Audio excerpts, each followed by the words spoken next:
తెలంగాణ రాష్ట్రంలో 6 ఏళ్ల పసికందు మీద జరిగినటువంటి అత్యాచారం గత 6 రోజులుగా మీడియాలో కానివ్వండి, బయట ఎక్కడికక్కడ సోషల్ మీడియాలో, రెగ్యులర్ మీడియాలో ఇంత ఇదైనటువంటి సందర్భంలో కూడా రాష్ట్రంలో ఉన్నటువంటి మంత్రులకి, ముఖ్యంగా ట్విట్టర్ పిట్ట అయినటువంటి కేటీఆర్ గారికి అసలు ఇంత సున్నితమైనటువంటి సమస్య మీద, ఇంత సున్నితమైనటువంటి ఒక అంశం మీద ఏమాత్రం అవగాహన లేకుండా 9వ తారీఖున ఇన్సిడెంట్ జరిగితే, అంటే 9 ఆ గురువారం రోజున సాయంత్రం నుంచి ఆ పాప కనపడకుండా పోయి రాత్రి 12:30 గంటలకి ఆ పాపను చంపేశాడని చెప్పి బయటపడ్డ తర్వాత 10 రోజున 10వ తారీఖున అక్కడ పెద్ద ఎత్తున నిరసనను వెలువడి వాళ్ళ ఆ తల్లిదండ్రులు మా పిల్లకి న్యాయం చేయండి, మేము మా బిడ్డను కోల్పోయినా మాకు న్యాయం చేయండి అని వాళ్ళు అడిగితే పోలీసులు వాళ్ళ మీద లాఠీ చార్జ్ చేసి వాళ్ళని ఇష్టారీతిని అక్కడ గుంజిపారేసి అంతా చేసినటువంటి సందర్భంలో ఆ రోజున మాట్లాడలే, 11వ తేదీన మాట్లాడలే, 12వ రోజున ఒక చిన్న ట్వీట్,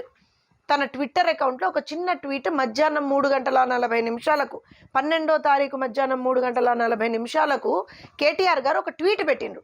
ఏమని పెట్టిండ్రు అయ్యా అనంటే, ఈ ఇదేదైతే ఘటన జరిగిందో దానికి మేము దిగ్భ్రాంతి వెలుబుచ్చుతున్నాము, వెంటనే ఎవరైతే నిందితుడు ఉన్నారో ఆ నిందితుడిని పట్టేసుకున్నారు, గంటల వ్యవధిలోనే పోలీసులు పట్టేసుకున్నారు, దయచేసి ఈ విషయం మీద మీరు చూడండి అని చెప్పి హోంమంత్రికి డీజీపీకి ట్యాగ్ చేసుకుంటా ఒక ట్వీట్ వేసిండ్రు అయ్యగారు.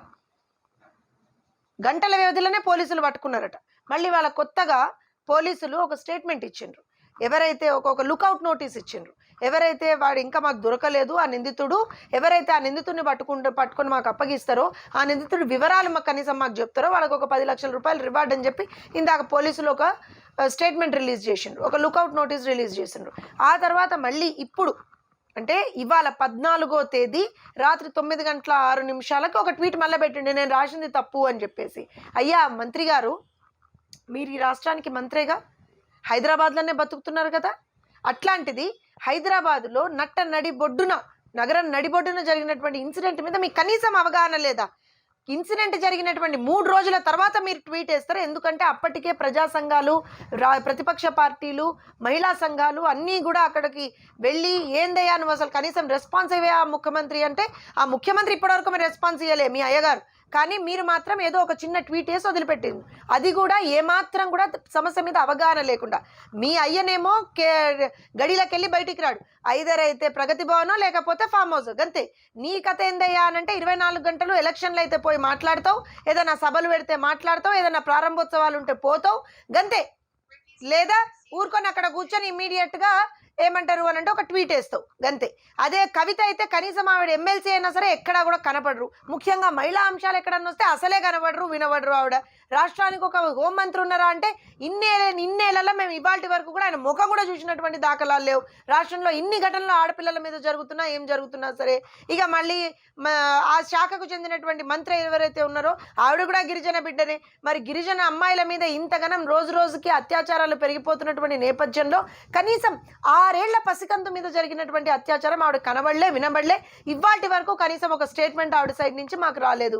ఇంత అవగాహన రాహిత్యమా, ఇంత నిర్లక్ష్య ధోరణ, ఇంత నిస్సిగ్గుగా ఎట్లా ఉండగలుగుతున్నారయ్యా మీరు అక్కడ అధికారంలో కూర్చొని? ఇంతగానమా? అరే ఒక చిన్నారి పసికందు మీద ఇంత దాడి జరిగి ఆ పిల్లని చంపేస్తే కనీసం పక్కన తీసుకుపోయి వాడు ఎవడు చంపి ఆ ఉన్నటువంటి ఆ పోలీసుల్ని అక్కడ మీరు కనీసం ఏం జరిగింది అని కూడా కనుక్కోకుండా, మీకు ఎంత నోటికంటే మీ ప్రభుత్వం 24 గంటలు కూడా మీ ప్రభుత్వం ఏదో హై హ్యాండెడ్నెస్ చూపించుకోవడానికి వాడు నిందితుడిని పట్టుకోకపోయినా సరే పట్టేసుకున్నారని చెప్పి ఒక ఫాల్స్ ఇన్ఫర్మేషన్ ఇవాళ రోజున ఇచ్చినావు కదా.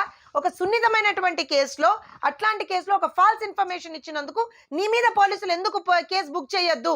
అది ఎందుకు మీరు చేయొద్దు? పోలీసులు ఇమ్మీడియట్గా కేటీఆర్ మీద ఒక కేసు ఫైల్ చేయాలి. ఎందుకనంటే ఒక ఫాల్స్ ఇన్ఫర్మేషన్ ప్రొపగాండా చేసిండు ఇవాళ రోజున. ఆ నిందితుడిని పట్టుకున్నాడు అని చెప్పి ఒక ఫాల్స్ ఇన్ఫర్మేషన్ ఇచ్చిండు. How dare he does that? He sitting there as the minister for the state of Telangana. అట్లాంటిది నీకే అవగాహన లేనప్పుడు, నీకే విషయ పరిజ్ఞానం లేనప్పుడు, నీకే ఒక సున్నితమైనటువంటి అంశం మీద ఏమాత్రం కూడా ఒక నిబద్ధత లేకుండా, ఏమీ లేకుండా ఇష్టారీతిన మాట్లాడుతున్నప్పుడు అంత ఏమంటారంటే ఆషామాషి వ్యవహారమా? చిన్నారి పసి మొగ్గని వాడు చిదిమేసి అన్యాయంగా పొట్టను పెట్టుకొని బయట బారేస్తే, అక్కడ ఆ ఇంట్లో బారేస్తే ఆ తల్లిదండ్రుల గోడు కనీసం విన్నవా? వెళ్ళి కలిసినవా?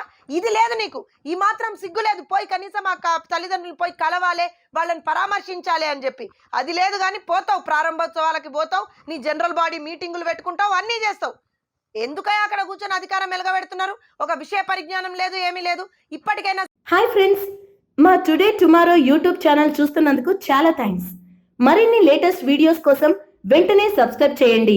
అలాగే ఈ బెల్ ని కూడా రింగ్ చేసేయండి. మా నోటిఫికేషన్స్ అన్ని మీ మొబైల్లో వస్తాయి. అలాగే మా వీడియోస్ మీకు నచ్చితే లైక్ చేయండి, షేర్ చేయండి, నచ్చకపోతే కామెంట్ చేయండి.